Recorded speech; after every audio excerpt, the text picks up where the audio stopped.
It's showtime.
Clive, did you get my letter? That's why I'm here. Shh. Otto might be listening. Is this better? A little. Listen, I've some bad news. It turns out the hideaway may be slightly behind in its payment to certain lenders, and it's maybe my fault. But I swear to the goddess, I thought I had the numbers square. Sadly, that square turned out to be more of a circle.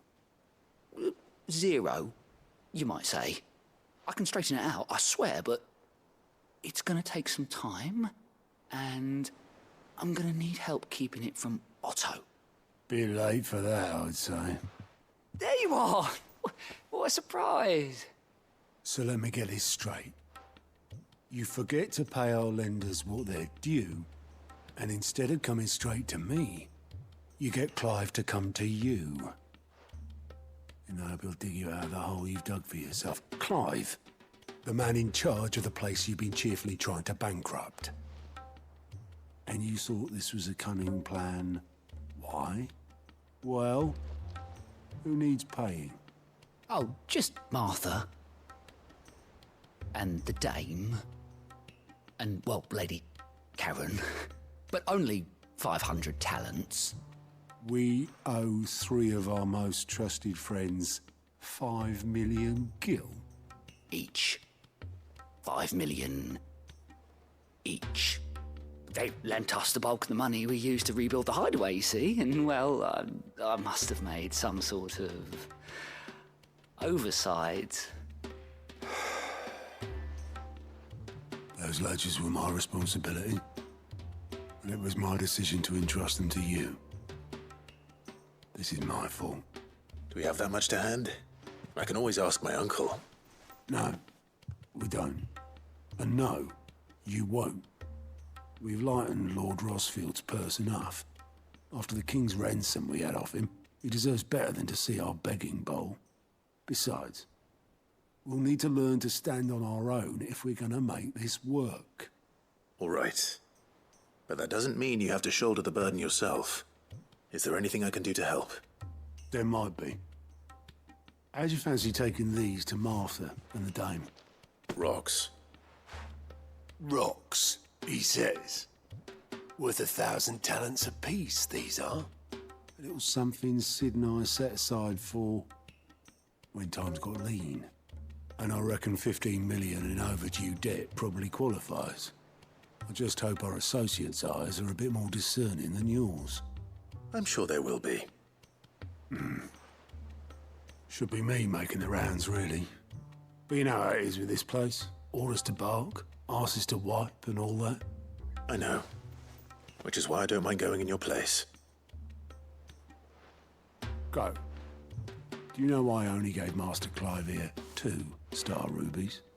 Because you'd rather Lady Karen killed me. Because I'd rather Lady Karen killed you. Yes. Well, I suppose this is goodbye then. Don't worry. I'm sure Karen will understand. Really? Do you think so? No, I don't.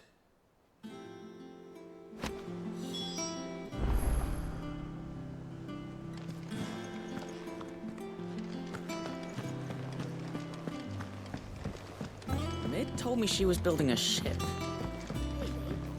Is that the thing Tomes helped to build?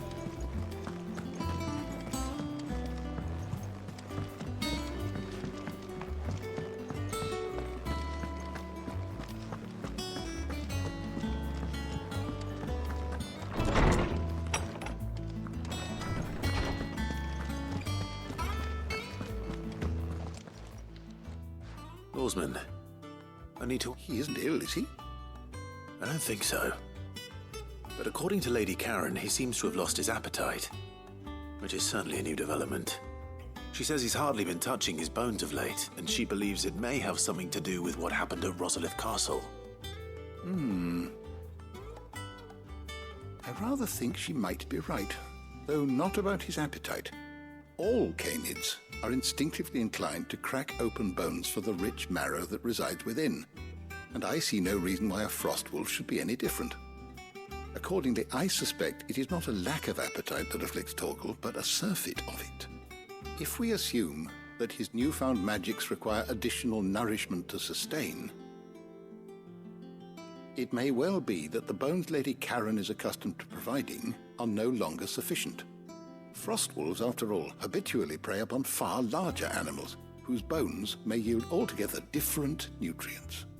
As to where one might find a suitable substitute, some antelopes that graze the meadows of eastern Rosaria have been known to grow to a size more than double that of their lesser cousins. I don't recall ever seeing any that large. And little wonder. The oldest and largest such creatures rarely leave the safety of the highlands for fear of predators. The last elder antelope sighting I recall hearing about took place near Cressida, and that was long before the village was abandoned. Even so, it seems like a good place to start. Good hunting, Clive.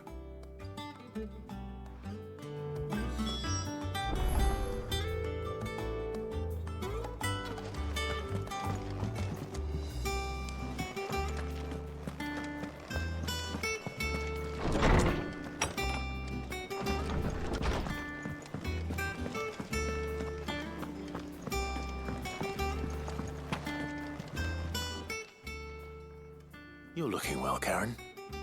What do you want? Out with it. I want to know about the sword you showed Blackthorn. Single-edged and extremely sharp. Running around after him again, are you? I suppose I am, yes. But I need to help him find out how to work an edge like that. It's driving him to distraction. Little wonder, I suppose.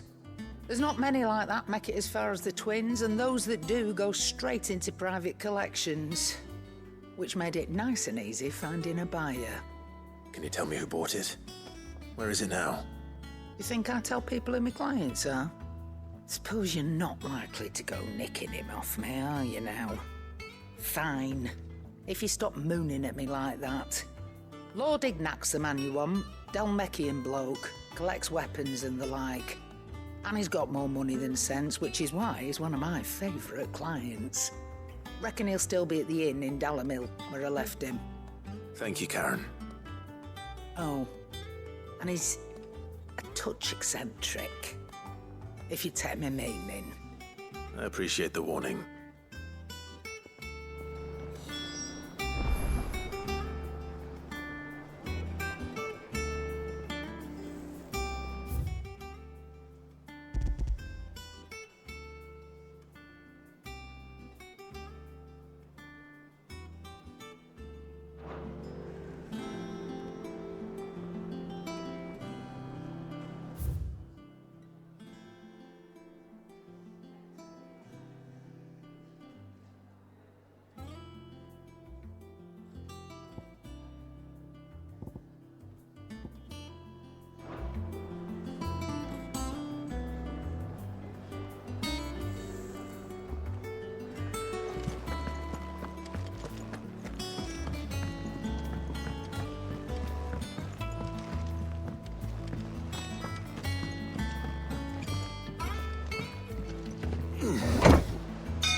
Master of the Dominion now, are you?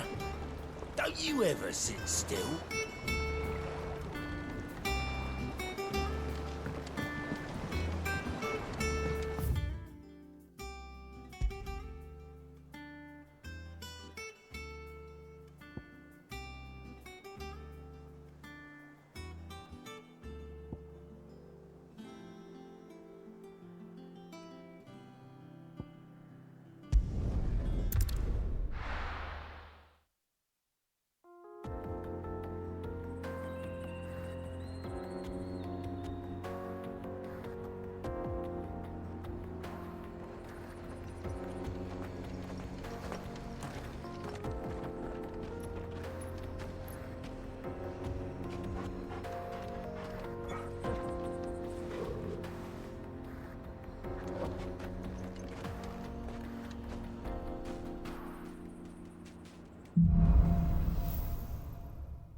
How are you feeling?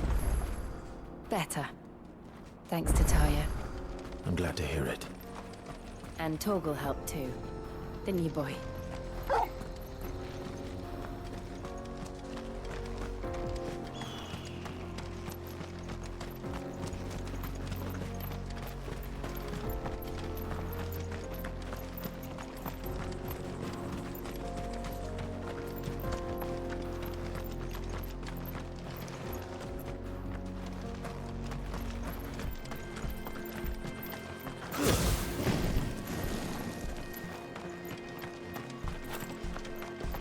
This used to be a trade route for merchants crossing the Scars, till the Republic laid a new road wide enough to let wagons pass, and all official traffic moved there.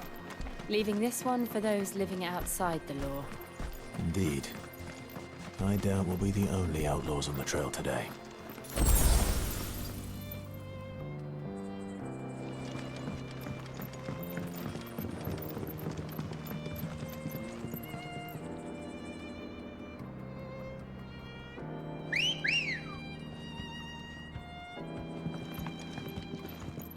Ready, go?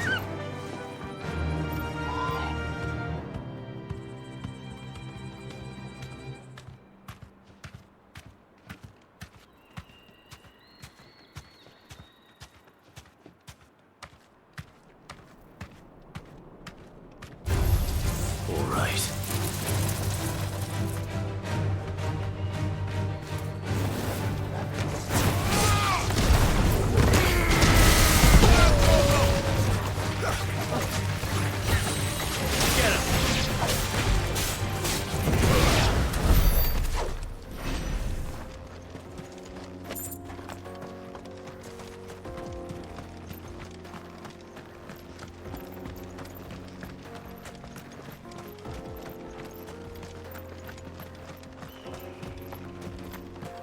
So what do you think? That we'd be lucky. Really? It's as bad as that? Oh, aye. There's trouble up ahead. And too much of it for us to handle. I take it there's danger on the road. What about this fearsome-looking fellow? You think he'd be equal to the task?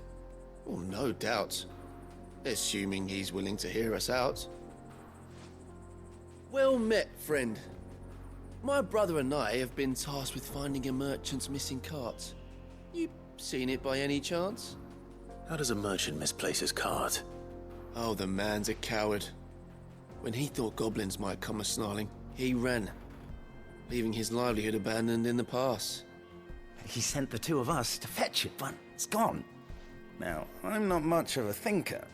But I know the work of thieves when I see it. My brother's right on all accounts. And by my estimation, the bastards are lying in wait just down the road. We may have seen our share of action, true, but we've not got the skill in arms to boldly brave an ambush. You, however, have the look of a man who needn't fear a band of backwater ruffians. What do you say? Will you help us out? Chances are they'll come for you either way. But if you promise to lend us a hand, at least you'll pocket a reward for your troubles.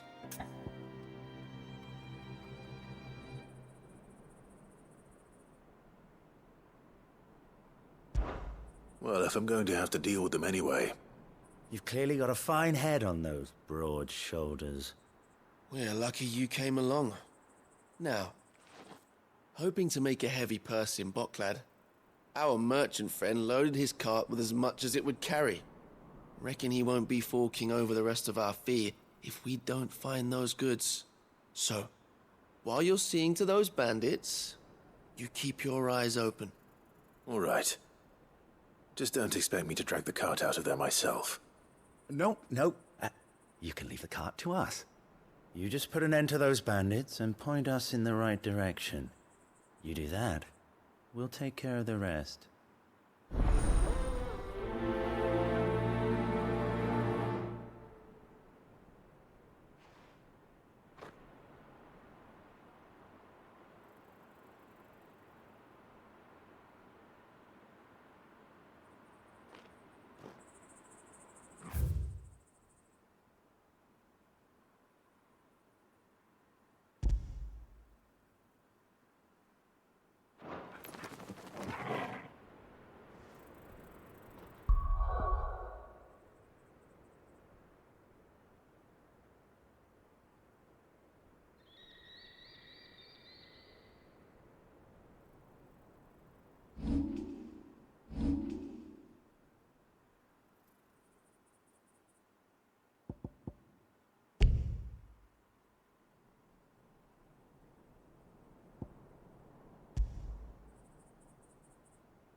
I'm not sure I trust those two. But if there are bandits lying in wait, I should probably take care of them.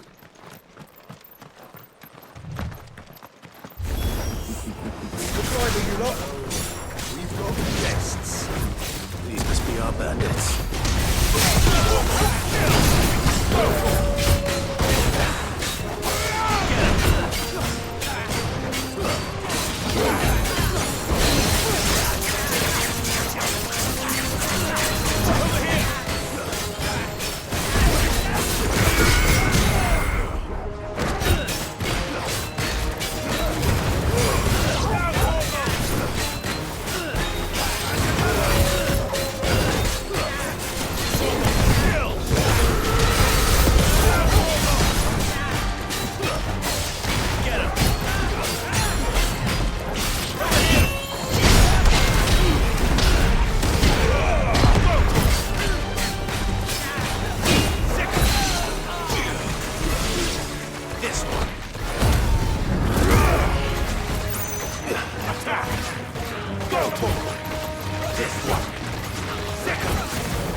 That's them dealt with. Now, where's that cart?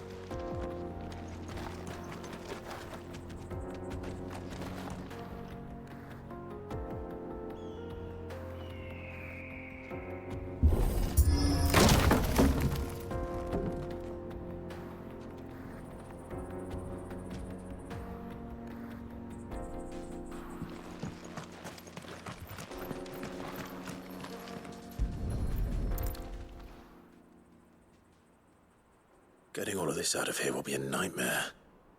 Seems we've found ourselves the right man for the job, wouldn't you say? Found the cart and didn't leave a single bastard breathing. Our merchant friend will be delighted. And how exactly will he be getting his goods out of here? You leave that to us. After all, it'd be wrong to make such a fine warrior haul cabbages to market. You've done your part. And that's all you need to worry about. Here.